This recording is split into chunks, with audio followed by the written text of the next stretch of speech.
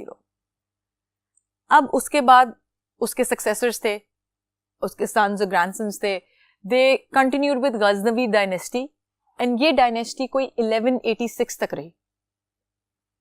پھر آئی Ghori dynasty. Ghori dynasty کا سٹارٹ آیا تھا سلطان محمد غوری سے. He invaded and he conquered the place in 1192. پھر غوری ڈائنیسٹی 1206 تک رہی, where when he died, he passed away. تو obviously جب emperor کی ڈیتھ ہو جائے تو someone else takes his place, کوئی اور اس کی جگہ لے لیتا ہے. پھر آئی دہلی سلطنت. دہلی سلطنت was a long period. As you can see, it was from 1206 to 1526. 12 century سے لے کے 15 سینچری تک دہلی سلطنت رہی. اس میں 5 ڈائنیسٹیز تھی. There were different rulers and they were in 5 different eras. Now, 1526 marks the start of Mughal Empire. وہ کیسے؟ Babar. He invaded the region. اس نے حملہ کیا, وہ جیت گیا and he became the emperor. اس کے بعد it was a non-ending glorious era اور empire for almost 300 years. 300 سال راج کیا مغلز نے. پہلے بابر تھا, پھر اس کا بیٹا ہمایوں, پھر ہمایوں کا بیٹا اکبر, پھر جہانگیر, پھر شاہ جہان, پھر اورنگزیب. یہ سب جتنے مغل ایمپررز ہیں, ان سب نے انویژنس کی ارد گرد کے ایریا میں, اور مغل امپائر کو بہت زیادہ واسٹ کر دیا, بہت بڑھا دیا, پھیلا دیا. پولیٹیکلی بھی, سوشلی بھی مسلمانوں نے راج کیا. لیکن انڈیپینڈنٹلی ایک پریکٹس تھے ریلیجن, ماسکس تھیں, دوسرے ریلیجنس کو بھی آزادی تھی, کیونکہ اسلام دوسرے ریلیجنس کو آزادی دیتا ہے کہ وہ اپنے حساب سے جئیں. سو ان لوگوں کے امپائر میں مسلمانوں نے بہت تھرائیو کیا. جو میپ اب آپ اپنے بورڈ پہ دیکھ رہے ہیں وہ ہے مغل امپائر کا میپ. سو پہلے آپ نے دیکھا انڈین سب کانٹیننٹ, اور اب آپ دیکھیں کہ اس سب کانٹیننٹ کو مائنڈ پہ رکھ کے کہ اس سب کانٹیننٹ میں مغل امپائر کتنی پھیل گئی تھی. It almost took up every corner.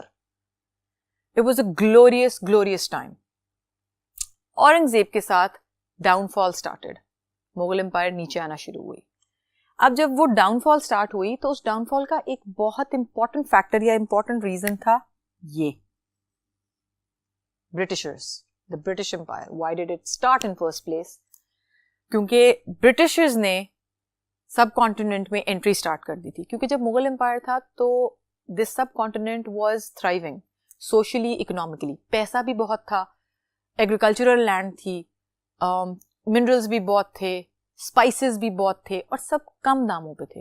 اور یہ وہ فیکٹرز تھے جنہوں نے برٹشرز کو آل اوور فرام یو کے انوالو کیا تھا.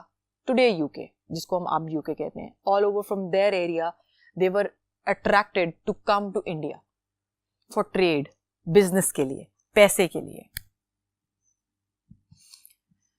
اب دیکھتے ہیں کہ یہ جو ایرا اسٹارٹ ہوا اس سے پہلے کیا حالات تھے. The decline of Mughal Empire started after the death of Mughal Emperor Aurangzeb Alamgir. 1707 میں اورنگزیب عالمگیر کی ڈیتھ کے بعد, who was the last emperor, اس کی ڈیتھ کے بعد ڈاؤن فال اسٹارٹ ہوئی مغل امپائر میں. اس کے بعد مسلمانوں کے لیے آن اینڈ آف وکٹریز تھیں.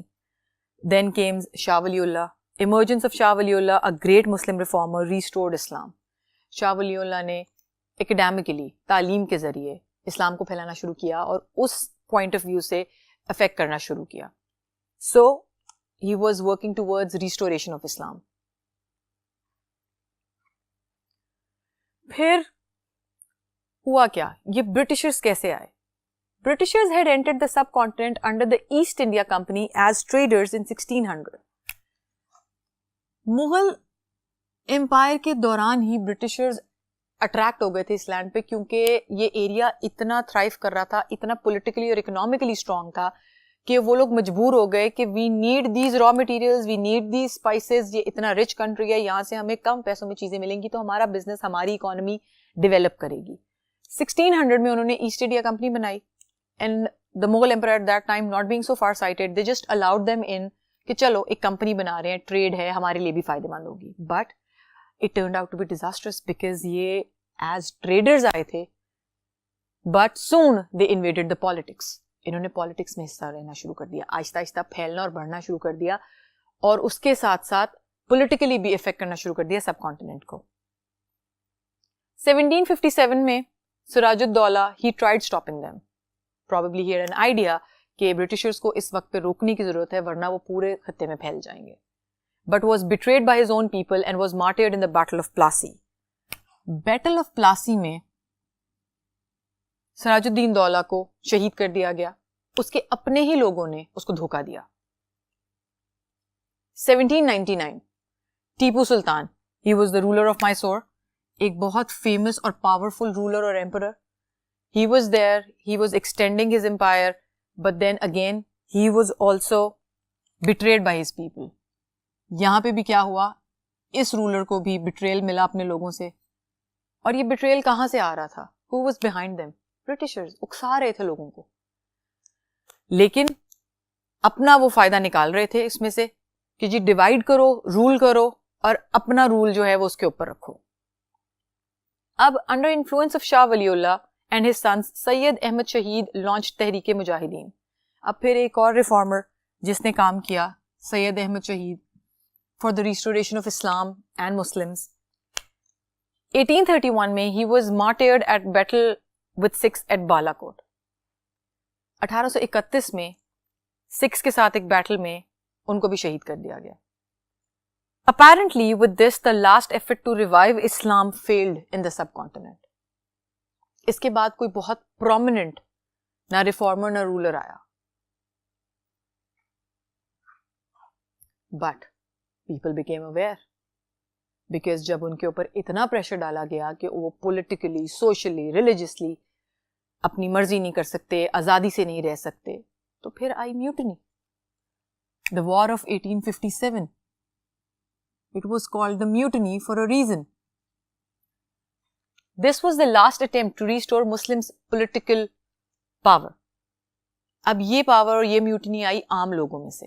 کیسے آئی؟ There were several causes for the war. Britishers کیونکہ ایسٹ انڈیا کمپنی کے تھرو آہستہ آہستہ پھیلتے جا رہے تھے, اپنی پالیسیز امپلیمنٹ کرتے جا رہے تھے.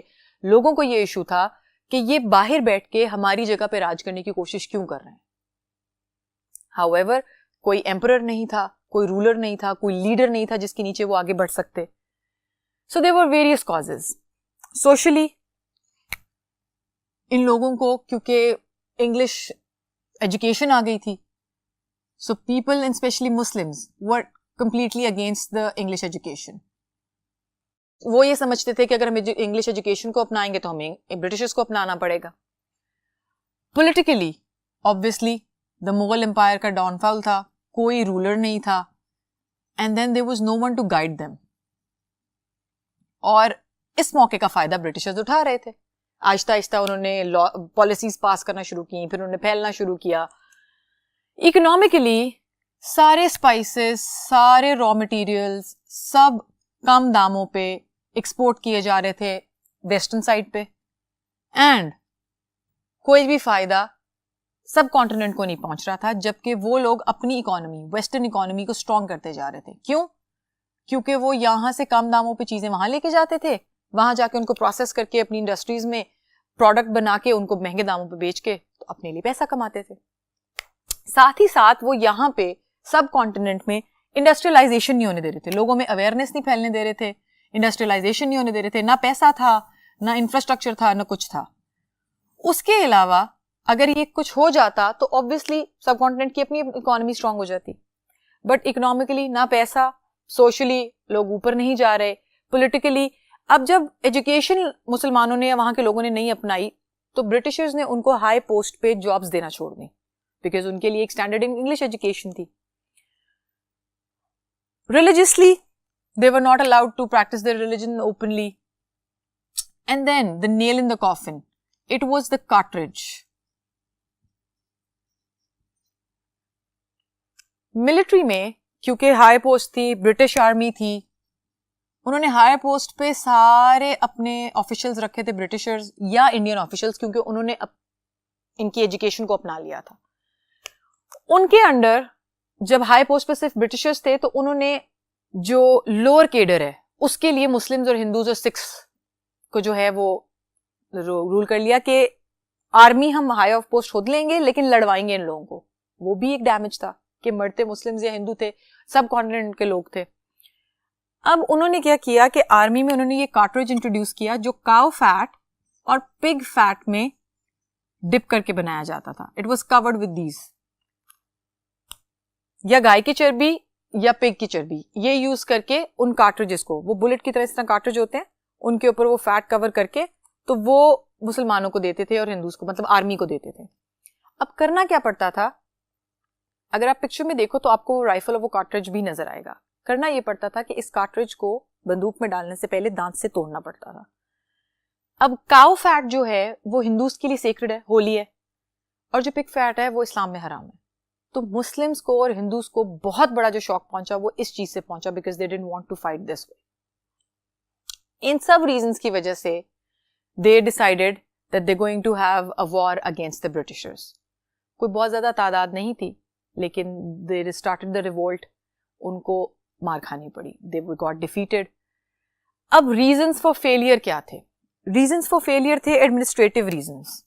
administrative reasons یہ تھے, کوئی پلاننگ نہیں کی تھی, ٹھیک ہے, کم تھوڑے سے تو لوگ تھے, بہت زیادہ بھی نہیں تھے, پلاننگ کوئی نہیں تھی ان کے پاس, they were not equipped properly, کوئی equipment, کوئی بندوق, کچھ نہیں تھا. military reasons, برٹش آرمی, جو برٹش سولجرز تھے وہ ان سے زیادہ ٹرینڈ تھے, ان کے پاس کارٹریجز تھے, بندوقیں تھیں, پیسہ تھا, چیزیں تھی لڑنے کے لیے, they were planned because since they were an army. ideological differences, like I earlier said, جیسے میں نے پہلے کہا, not all people were involved in this mutiny. صرف کچھ لوگوں کے حساب سے یہ ہوا تھا کیونکہ باقی سارے لوگ یا تو ڈر گئے تھے یا وہ اس چیز کا حصہ نہیں بننا چاہتے تھے. So 1857, which came out to be as a revolt and a mutiny as called by the Britishers, it was the last resort or the last effort which was put in by the people living in the subcontinent at that time. And after this war, Britishers نے nation ان لوگوں کو punish کیا. They taught them a lesson, according to them, they taught them a lesson, اور پھر there was no uprising or revolt. And then there was no uprising or revolt. اس کے بعد لوگ ہمت ہی نہیں کر سکے کیونکہ انہوں نے اس کا رزلٹ اتنا خوفناک کر دیا تھا. بہرحال 1857 کے بعد یہ کہانی ختم نہیں ہوئی, اصل میں شروع ہوئی. وہ اب ہم دیکھیں گے اگلے لیکچر سے. تب تک کے لیے اللہ حافظ.